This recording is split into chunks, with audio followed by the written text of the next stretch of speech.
کیا Donald Trump واقعی جنگ بندی چاہتا ہے؟ کیا ایران کا جنگ بندی سے صاف انکار اس خطے کو کسی بڑی تباہی کی طرف لے جائے گا؟ اگر ایران نے سعودی عرب میں موجود امریکی مفادات کو نشانہ بنایا تو کیا پاکستان اپنی دفاعی معاہدے کی وجہ سے اس جنگ میں کودنے پر مجبور ہو جائے گا جو اس کی اپنی ہے بھی نہیں؟ پاکستان کے اندرونی حالات، خصوصاً آرمی چیف اور علماء کے درمیان حالیہ تلخی ملک کے مستقبل کے لیے کیا اشارہ دے رہی ہے؟ ناظرین، میں ہوں آپ کا میزبان سجاد رانا اور آپ دیکھ رہے ہیں دوام آن لائن۔ خواتین و حضرات، مشرق وسطی اس وقت ایک ایسے بارود کی ڈیر پر کھڑا ہے جس کی چنگاری پوری دنیا بالخصوص پاکستان کو اپنی لپیٹ میں لے سکتی ہے۔ ایران پر امریکہ اور اسرائیل کے حملوں کو 1 ماہ ہونے کو ہے، لیکن امن کی کوئی صورتحال نظر نہیں آتی۔ آج ہم اس صورتحال کا پوسٹ مارٹم کریں گے۔ پاکستان کی شٹل ڈپلومیسی اور 15 نکاتی پرپوزل گزشتہ چند روز سے عالمی سفارتی حلقوں میں گردش کر رہی تھی کہ پاکستان اس وقت واشنگٹن اور تہران کے درمیان پل کا کردار ادا کرنے کے لیے غیر معمولی طور پر سرگرم ہے۔ تاہم ایرانی وزارت خارجہ نے امریکہ کی جانب سے 15 نکاتی مفاہمتی تجویز یعنی پروپوزل کو یکسر مسترد کر دیا ہے۔ اس پروپوزل کا مقصد بظاہر امریکہ، اسرائیل اور ایران کے درمیان براہ راست تصادم کو روکنا اور خلیجی ممالک خصوصاً سعودی عرب کو اس جنگ کی آگ سے بچانا ہے۔ پاکستان اس وقت واحد ملک ہے جس کی رسائی تہران کے ایوانوں تک بھی ہے اور واشنگٹن کے وائٹ ہاؤس تک بھی۔ لیکن پاکستان کی ان تمام تر کوششوں کے باوجود ایران نے فی الحال کسی بھی قسم کی جنگ بندی یا مذاکرات سے صاف انکار کر دیا ہے۔ ایرانی قیادت کا موقف ہے کہ یہ جنگ ان کی پسند نہیں بلکہ ان پر مسلط کی گئی ہے۔ تہران کا ماننا ہے کہ امریکہ اور اسرائیل نے ان کی خود مختاری پر حملہ کر کے تمام سفارتی حدیں عبور کر لی ہے۔ ایران نے پاکستان کو واضح کر دیا ہے کہ وہ کسی کے دباؤ میں آ کر یا کمزوری کی بنیاد پر مذاکرات کی میز پر نہیں بیٹھے گا۔ ان کا پیغام دو ٹوک ہے، اگر جنگ بندی ہوگی بھی تو وہ صرف ایران کی شرائط پر ہوگی۔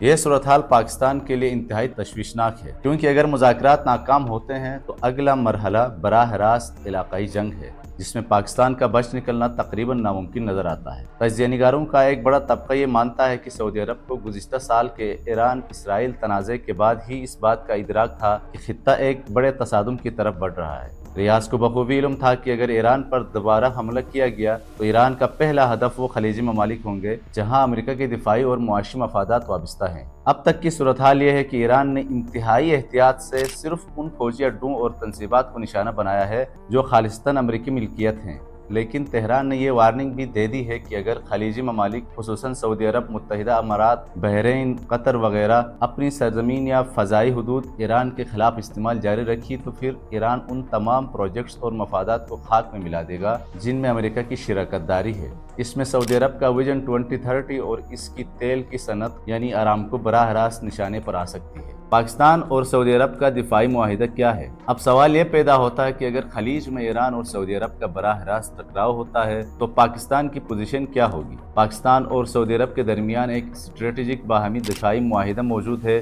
جو حالیہ کشیدگی کے بعد محض ایک کاغذ کا ٹکڑا نہیں رہا بلکہ ایک عملی چیلنج بن چکا ہے۔ اس معاہدے کی روح سے اگر سعودی عرب کی علاقائی سالمیت یا مقدس مقامات کو کوئی خطرہ لاحق ہوتا ہے تو پاکستان اپنی فوج وہاں بھیجنے کا قانونی طور پر پابند ہے، لیکن اسلام آباد کے لیے یہ فیصلہ کسی ڈراؤنے خواب سے کم نہیں۔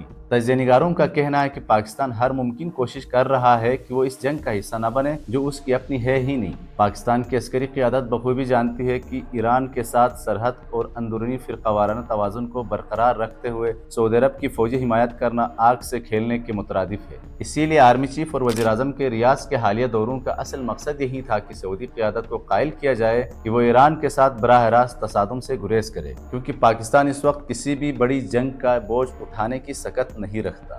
آرمی چیف کی علماء سے ملاقات اور پیدا ہونے والی تلخی پاکستان کے لیے اس جنگ کے اثرات صرف سرحدوں تک محدود نہیں ہے بلکہ ملک کے اندر ایک شدید نظریاتی اور مذہبی بحران جنم لے رہا ہے۔ حالیہ دنوں میں ایران کے سپریم لیڈر آیت اللہ خامنائی کے شہادت کے بعد پاکستان کے کئی شہروں میں احتجاجی لہر دوڑ گئی، جس میں کئی احتجاجی مظاہرین سیکیورٹی حکام کے ہاتھوں شہید ہوئے۔ ان تمام واقعات نے پاکستان کو ہلا کر رکھ دیا ہے۔ اسی تناظر میں 20 مارچ کو army chief general Asim Munir نے ملک بھر کے جیت علماء اور بالخصوص شیعہ اکابرین سے ایک اہم ملاقات کی۔ اس ملاقات کا مقصد یہ پیغام دینا تھا کہ پاکستان اپنی سرزمین کو کسی بیرونی ملک کی جنگ کے لیے استعمال نہیں ہونے دے گا اور نہ ہی یہاں فرقہ وارانہ فسادات کی اجازت دے گا۔ آرمی چیف نے سخت لہجے میں کہا کہ کسی دوسرے ملک میں ہونے والے واقعات کی بنیاد پر پاکستان میں تشدد کو برداشت نہیں کیا جائے گا۔ تاہم ذرائع کے مطابق علماء کے ایک بڑے گروہ نے آرمی چیف کے اس سخت رویے اور حکمانہ لہجے کو یکسر مسترد کر دیا ہے اور اسے ناقابل قبول قرار دیا ہے۔ علماء کا ماننا ہے کہ مذہبی وابستگیاں جغرافیائی حدود کی پابند نہیں ہوتی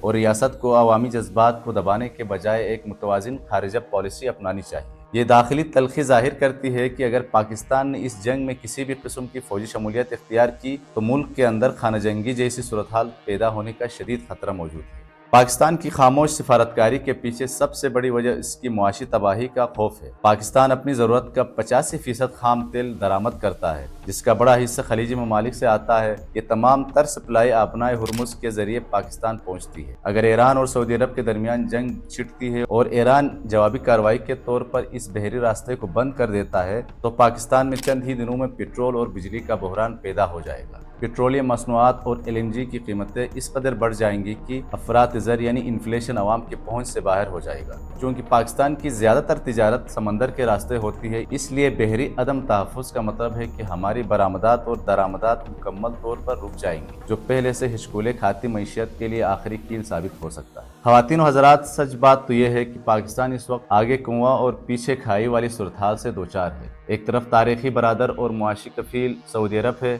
جس کے ساتھ ہمارا دفاعی معاہدہ ہے، اور دوسری طرف ہمارا پڑوسی ایران، جس کے ساتھ ہماری 900 کلومیٹر لمبی سرحد اور گہرے ثقافتی و مذہبی رشتے ہیں۔ پاکستان کی جانب سے پیش کیا گیا 15 نکاتی امن فارمولہ دراصل اسلام آباد کی اپنی بقا کی جنگ ہے۔ ایران کا فی الحال مذاکرات سے انکار اور پاکستان کے اندرونی مذہبی حلقوں کی برہمی یہ واضح کرتی ہے کہ آنے والے دن پاکستان کے لیے انتہائی کٹھن ثابت ہوں گے۔ اسلام آباد کو اب یہ ثابت کرنا ہوگا کہ وہ محض ایک تماشائی نہیں بلکہ ایک ایسا ذمہ دار ملک ہے جو علاقائی امن کے لیے اپنی تمام تر توانائیاں صرف کر رہا ہے۔ پاکستان کے لیے بہترین راستہ یہی ہے کہ وہ کسی بھی صورت اس جنگ کا حصہ نہ بنے اور اپنی تمام تر کوششیں تہران اور واشنگٹن کو مذاکرات کی میز پر لانے میں صرف کر دے، کیونکہ اس جنگ میں جیت کسی کی بھی ہو، نقصان صرف انسانیت اور خطے کا ہوگا۔ ہم امید کرتے ہیں کہ ہوش کے ناخن لیے جائیں گے اور یہ خطہ ایک اور بڑی تباہی سے بچ جائے گا۔ آج کی اس خصوصی رپورٹ سے ہمیں اجازت دیجیے۔ اللہ حافظ۔